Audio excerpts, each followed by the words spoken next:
the head of health and medtech at Zuka Asia. There's a booth right there in front, and with over 24 years of ICT industry experience, Jim brings his wealth and experience providing strategic business and technological advice to global clients.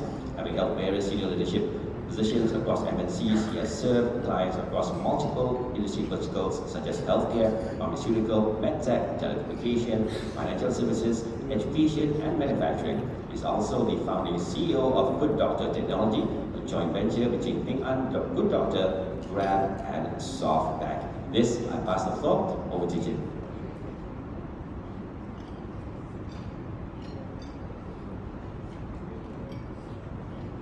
Mike? Okay, thank you, Mr. Chairman.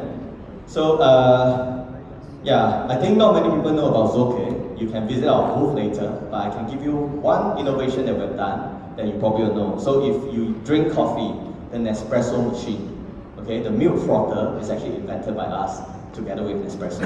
Okay, so that's not healthcare related, it's consumer products, but that's probably what many people know Zoke for, right? We are a Swiss-German company that's founded in 1968, so we're about 55 years old. But we are very small, we are only 1,900 people globally, right? And we just came into Asia in 2017, starting with financial services, right? So I've just joined the company last month, yeah? And before that, like what Chairman mentioned, I was in various digital health players like Good Doctor, which is probably you know it as Grab Health in Indonesia, okay? So let me start the topic today. About 30 minutes, please bear with me. So today I'm going to talk about this thing about AI, right? It's a very popular topic nowadays, whether it's in healthcare or outside of healthcare, right? Is it a treat or a threat? I actually presented this topic before COVID 2019 in Bangkok in the BDMS forum itself, yeah? But of course, many things have changed since 2019.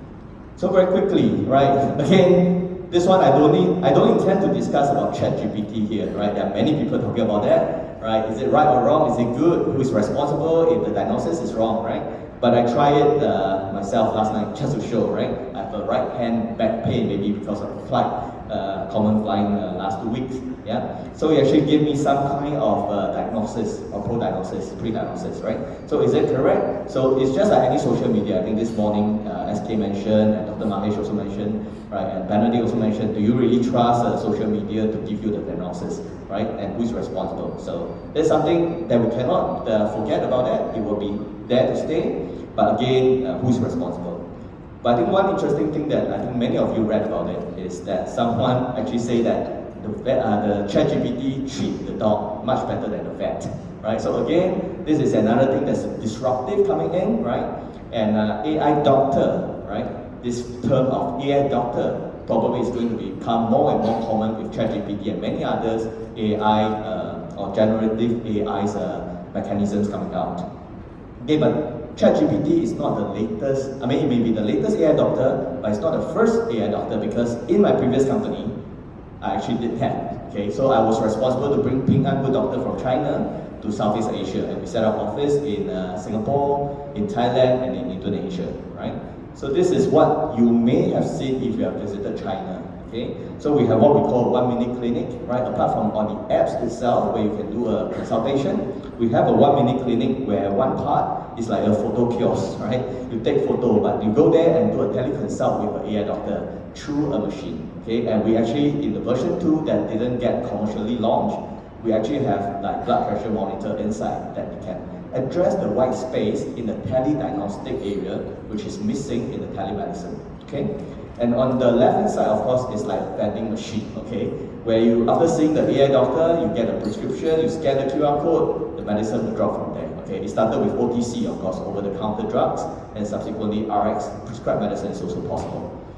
And this looks simple, right? An AI doctor model, but of course, it's not as simple as this. When I first started Grab Health in Indonesia, we took about 100 doctors, right, and about 3 months to build 120 clinical pathways so that you can actually consult the doctors from the apps itself. So it's not as simple as it looks here, right? There's a lot of labeling, you need to look at the different diagnoses, doctors actually come up with the clinical pathway itself, okay? And incidentally and interestingly, we realized that we can't bring the 500 clinical pathway we have in China into Southeast Asia because there's some conditions or symptoms that never exist in China.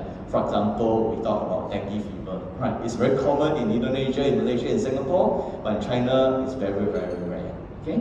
So there's a lot of training needed of the AI model in Southeast Asia itself. Okay, this is my consultation before COVID, just to show a snippet that I actually deal with myself. Okay. You can see the screen. Is that sound? The sound is not coming out. But basically, this is in the booth that you see, right? So I'm actually asking questions, right? They will ask me, who am I? What's the problem? So this is no different from a chat GPT, right? And we already have it in 2017. Okay. Okay, the sound is not coming out, but that's fine. Okay. So this is AI Good Doctor in China in the kiosk itself. And actually, some of you may be more familiar with Babylon Health, right? Actually, after I left Good Doctor, I talked to Ali Pasar, who is the founder of Babylon Health, and Olive Finding, who is the person in charge of Asia. So we're trying to bring Babylon Health also to Asia at that time, right? So again, I don't think you can hear a sound. This is what Babylon Health has at the back end as well, like an AI doctor. Many clinical pathways that's actually coming out, and then you can do the teleconsult from there, right? So this is actually AI doctor, and while we are so excited about ChatGPT these days, these AI doctors already existed since 2017, and there's a lot of training of the AI algorithms over the past few years. Okay. And again, AI is not a new concept. I don't intend to be academic here, although I teach in National University of Singapore for Health Informatics, right? So we also teach about AI. So we already seen there are two AI winters, right? AI is not a new term. Some of you who are old enough, like probably myself, you have heard about neural logics, right? Neural network. You have heard about expert systems. These were the previous forms of AI that we kind of know in the 1950s, 60s, and 70s, right? And then what really makes AI take off, if you ask me, right? Coming from an engineering computing background, right? I think the storage on the cloud, the processing power that's available, right? And then of course, most importantly, the use cases actually makes AI take off since 2000, I would say 10 around there, right? That's more promising as compared to the two AI winters that has happened. So again, moving quickly, I think this morning someone also mentioned, AI is not new, I think Mahesh mentioned, right? Not new, apart from healthcare, you see lots of AI applications in many different industries. You have one over here, the Neolix, which is an autonomous vehicle. I know them quite well because about 5-6 years ago when I was in Huawei, we actually brought them to Southeast Asia from China. It's an autonomous vehicle. I tried to do a mobile clinic, right, with this Neolix company to try to do a medication dispensary on Sentosa Island. But it didn't really work out because the government didn't allow an autonomous vehicle running in Singapore without a driver inside. And you can see this is not big enough to have a driver inside. Okay, but we did a mobile clinic in Alexandra Hospital using this just to do a stationary medication dispensary and other things. Yeah. Okay. So very quickly, there are many growth drivers where AI is possible in healthcare, right? Of course, aging population. If you look at the data there, Thailand probably today is about 10% of the population are aging, but by 2050 it will be 30%. The same applies to Singapore and many Southeast Asia countries, right? And Asia in general. So there's a high demand and not enough healthcare workers to serve the aging population who needs a lot of medical care, right? And then if you look at the doctor to population ratio, right? Singapore is still okay, right? But if you look at Indonesia, it's only 0.3 doctor for 1,000 population, and Malaysia is 1.5 doctor. So you can imagine 1 to 2 doctor or even less than 1 doctor need to serve 1,000 people. There's going to be a lot of efforts to serve them. And technology here, including AI, is going to be useful. Okay, so I'm just going to show you a few things in the using AI in the health ecosystem, as my topic suggested, right? So I think this morning, SK presented, right, from ASEAN Health, that what we call the iron triangle of healthcare, right? You can always not be able to balance between quality, cost, and access, right? If you want to have better access, you probably need to pay a high fee for that, right? And then if you want to have better quality, we always talk about private and public hospital, so that's where the cost will increase. So this iron triangle of healthcare, nobody kind of be able to kind of break it off, right? But digital health or technology kind of make it slightly better. So I think this morning many people talk about digital health and telemedicine. That's where I came from as well, right? With telemedicine, with digital health, you can actually lower the cost or maintain the cost, give the same level of quality, and give better access, especially in big countries like China, Indonesia, and even Malaysia, right? The access using telemedicine makes healthcare more accessible and affordable to people. So this is an example where digital health, including AI, telemedicine, actually transform the healthcare industry. And today we'll look at 4 areas, right? I'll just touch upon some samples. First of all, is in the medtech industry. I think this morning, many people talk about SAMD again, software as a medical device, right? So what is this thing about? What is this trend about? Why is it so popular now? So I will talk about this from a medtech perspective. Second is pharma. I think with COVID, everybody knows that how can we have vaccination so fast, right? There's a lot of AI play in the clinical and pharmaceutical trials inside. Thirdly is in the healthcare providers or the hospitals, right? There's a lot of talking about smart hospitals, smart patient journey. What is it really about? The fourth one is in public health. I think Mahesh and many of you from MOH, you will be interested in public health, government, which is what the key trend today is population health management. How we do that? Yeah. So these are the 4 areas I'll touch upon today. First one, software as a medical device. So we in Zoke just published 2 weeks ago a case study for a company that we helped to build this thing called Fibro. So Fibronostic is a non-invasive liver function test, right? Using AI algorithm together with blood samples, biomarkers, your AGT, ALT, and all those things that when you do health screening, you get from the blood samples and biomarkers. So with the proprietary patented AI algorithm, it is able to identify potential liver disease, right? So this is something that is common. So why is it called software as a medical device? Because it's non-invasive. You don't need a medical device to really do that, right? You actually have an app in your phone, right, as a software that can actually interpret, analyze all the blood samples and biomarkers from there. So this is one key trend of a software as a medical device. And this trend is getting more and more frequent and popular, right? Because what is going to happen is that you probably don't need to always poke a needle, draw your blood and all those things, right? This thing will actually learn and tell you the result. And another key thing is software as a medical device actually can flourish if it is a continuous monitoring, which again, this ties back to remote monitoring, ties back to population health management and proactive preventive management, right? Second example is also done by my current company, Swiss company, Zoke, is RegUs, right? These two, Fibronostic is going for a Series C in US. They all sell to the US currently, right? Although they are based in Singapore, but they all sell to the US market, right? Working with the health insurers and government over there. RegUs is another one using AI algorithm to do what they call Reg Alert, right? So every time there's a regulatory changes, it will actually alert the company that they may need to look at changing their devices or changing their solution. And they are not just medical or health alone, they also work with cosmetic companies, food, nutrition industry, and so on and so forth. Right? So this is a second example. Third example, I actually brought the device here. For those interested, you can play with it later on. So it's a startup company that we may be working with. It's called Space MedTech. So this is a stereoscope that you can see. Okay, you plug into a phone, and then there's an app running. So again, it's an AI algorithm approved by HSA, in Singapore Health Science Authority, submitted for FDA approval, hopefully will be soon. So it is early intervention of the heart disease, right, called cardiopulmonary diseases. So this device is called HFM, Heart Failure Monitor, which is being trialed in Singapore already with Tan Tock Seng Hospital and Peng Fong Hospital, right? And then HSA approved in Singapore, and we're bringing it to China. That will be invested and distributed in China. We also work with Primaya Hospital in Indonesia. So there's a lot of interest in this because it actually can do AI monitoring of potential heart failure, right, at home as well. So it is suitable for hospital as well as elder care centers.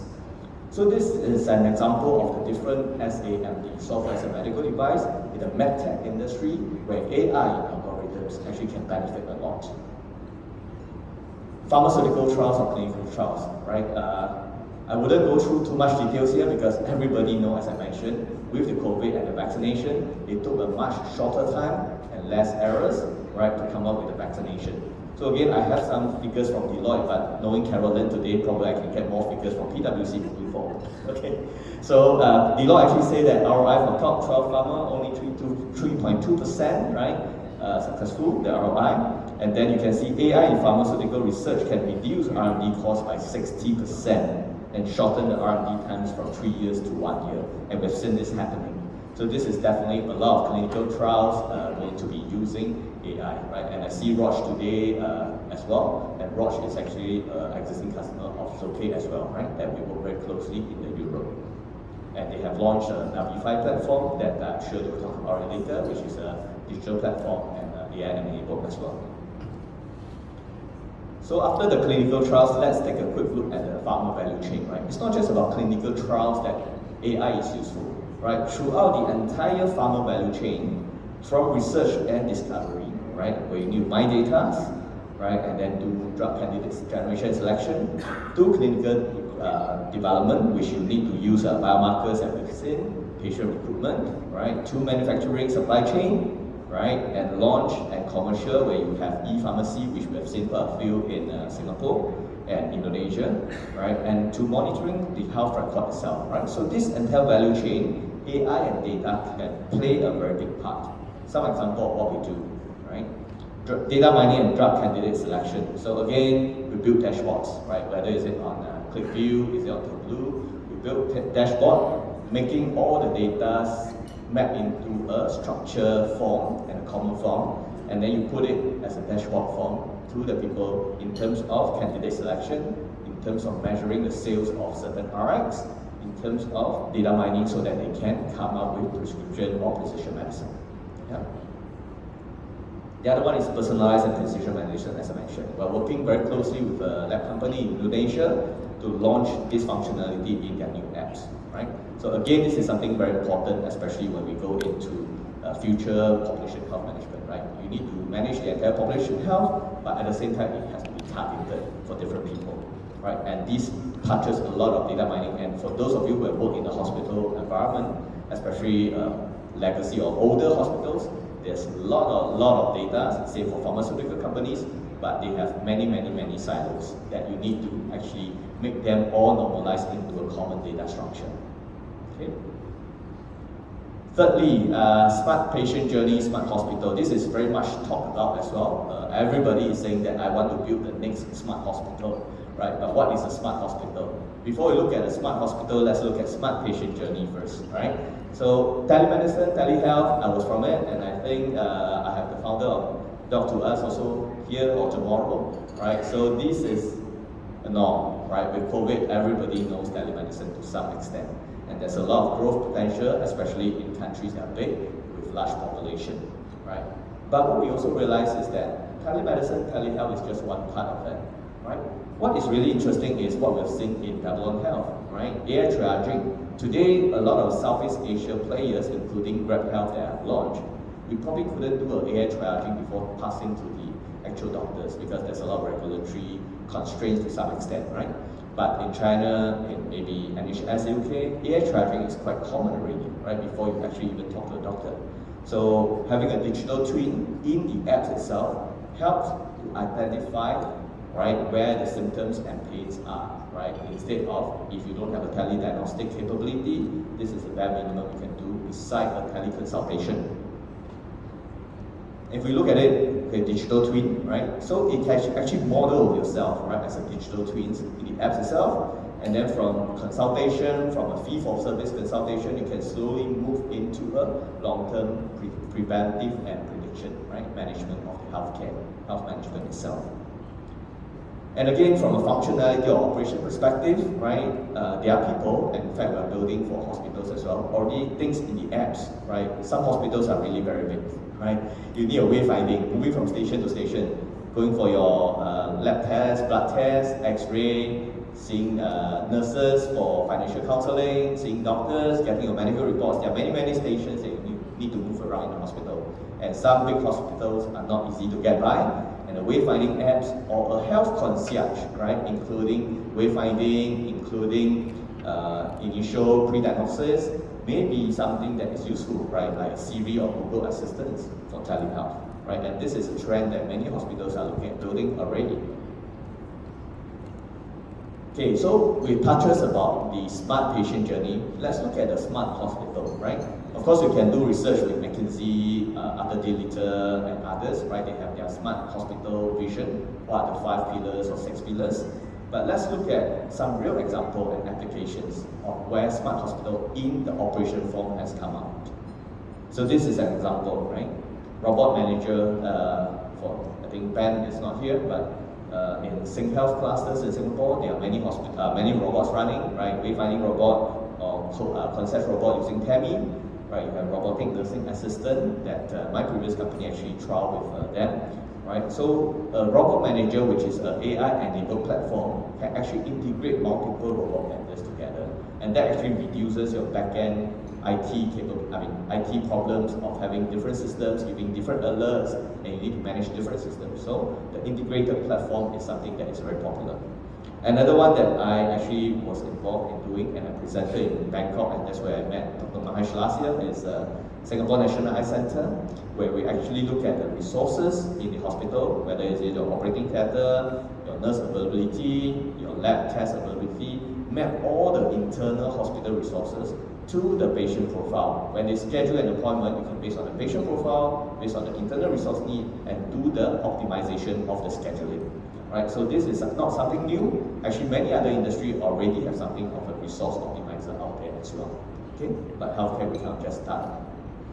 Of course, in Tan Tock Seng Hospital, you can see this is what we call the C3, the command center, where during COVID time, there's a lot of AI capability built in to help to detect potential outbreak, predicting where the location is, with all the heat maps and all those things. So this is another AI capabilities that's actually fast-tracked during COVID itself. Okay, so this is from the operation, right? There's nothing clinical about that. Let's look at smart hospital from a clinical perspective. Okay, so again, we all know the major capabilities of AI is in pattern recognition. It can be voice recognition, it can be image recognition, right? And all this NLP that's happening in AI. So that is actually the core capability of AI. And that's why when you go through thousands or millions of CT scans, X-rays, right, AI can actually help to identify the irregularity much faster than human eyes or even very trained technicians. Right? So we've seen it in the X-ray, chest X-ray anomaly. We've seen it in Selena Plus, which is one of the most famous eye detection, right, for better eye care in Singapore, right, looking at potential eye problem due to diabetes and aging macular degeneration, etc. Right, so these are really using the AI capabilities in the pattern recognition space. Of course, another one that I was involved quite a lot is the AI for prevention and prediction trials. This is something very interesting, right? There's I think Malaysian company called SmartPick that's doing something similar, and we actually use edge camera, right, with all the stickmen that you can see that do the AI prediction for fall prevention and fall prediction as well. Right, so this is very important again with the aging population itself. Okay. So these are the clinical trials that AI has been put into place. So now let's go to the fourth topic, right, where the government or the public health sector will be interested in. It's definitely health management, right? And in Singapore, those of you who came from Singapore, there's a big topic called Healthier SG that was launched, I think, last year by the minister, right, talking about population health management. So there are many, many initiatives, right, coming from 1 GP per patient, and then do heavily subsidized health screening so they can get the data, and they can do preventive care. So there are many, many areas of Healthier SG. Right, one of the things that, again, my current company is involved with a company called AXA. Right, AXA is a company that does the National Step Challenge. Right, so you walk how many steps, and you get points, and you can redeem vouchers. Okay, so this is National Step Challenge that AXA wearables actually do with a health promotion board in Singapore, and they have further developed, right, like Healthy 365 apps that when you go to a supermarket in Singapore, you get this QR code, you scan, you can redeem points and buy things as well, right? And with a lot of content, the health content telling them what to do. Okay, and of course, Singapore has a health hub that's built nationwide where all our status, appointment booking, vaccination status, all the things are inside. And this links back to, I think, this morning topic about IOMT, right? So IOMT is a lot of collection of data, but the data is useless if you don't analyze them. And that's why data analytics and subsequently AI comes into picture. So we always talk about AIoT or maybe AIOMT rather than just IoT alone or AI alone, right? So from wearables and your different devices, transceiver, even the smart pills, right? These are important to collect data, and you have AI at backend to analyze data on a continuous node itself. Last but not least, I also brought this wearable from EXA. It's on my wrist. I can show you. So they have just launched in Bangkok in February, right? A blood glucose monitor. Again, is SAMD, software as a medical device, where you can do non-invasive blood glucose monitoring, right? So again, it doesn't give you a blood sugar score. It gives you a risk profile. So this ties back to population health management, where you really look at the entire risk profile of who is at a higher risk of, let's say, diabetes. Okay, so you can see many happening of using AI in health management itself. Okay, there are many good things. That's why AI can help in the treating, right? But there's also threat. That's why AI is a treat or threat. Hopefully, it's more treat than threat. Okay, so threat, potential challenges, we all know. Development cost, I think Mahesh mentioned. Development cost is not cheap, right? Different algorithm for very specific diseases and preventive care. Ethical issues, Carolyn mentioned, asked the question this morning, right? Ethical issue, who is who is responsible if wrong diagnosis and other things, right? And then also replacing human, right? That's another potential issue. Integration issue, for those of you who was involved in AI implementation, there's a lot of data silos, data islands, a lot of different technology being introduced, and the integration is a nightmare, okay? Data issue I've already mentioned, regulatory issues, right? Your different FDA approval, and this morning someone mentioned, I think SK mentioned, with more players, there will be more regulations, right? You have to ensure patient safety. Of course, the human touch, last but not least, right? Do we really want to interact with an AI doctor? Or sometimes we see doctor, I mean, even for common cold and flu, I see a doctor not because I need the medication. I probably need someone to talk to me. So there's a human touch of something that AI probably, as of now, can't really replace human totality. Yeah?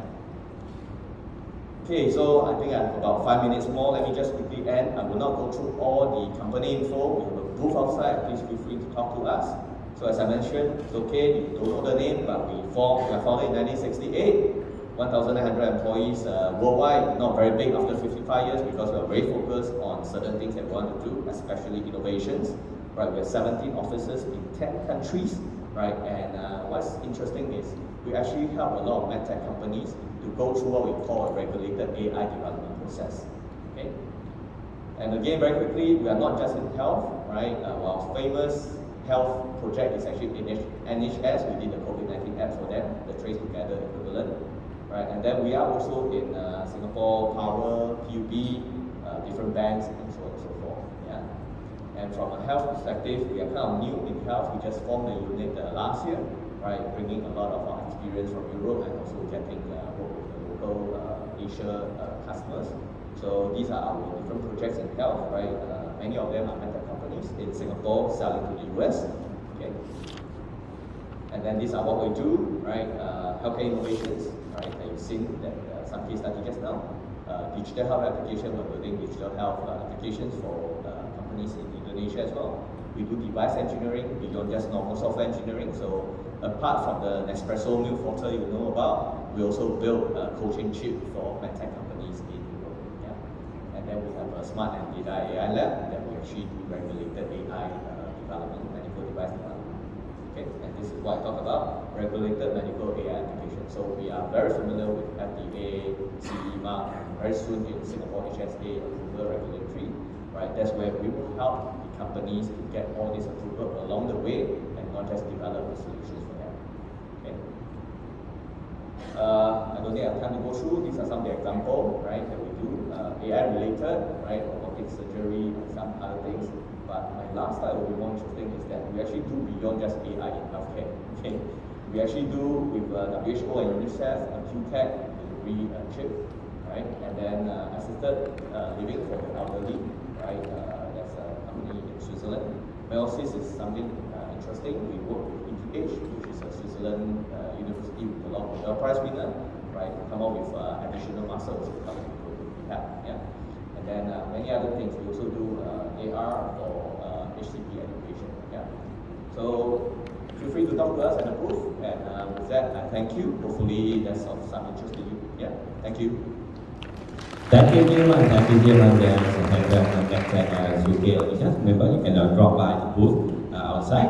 And well, you can actually drop by now because it's time for the morning tea break. So, ladies and gentlemen, our tea break is supposed to be up till 11:05, but let me just give extra 10 minutes. If possible, just bring in your food and drinks, and we will start coming back at 11:10 for the panel discussion. So, our Well next done, panel Jim. Very discussion will be informative. discussing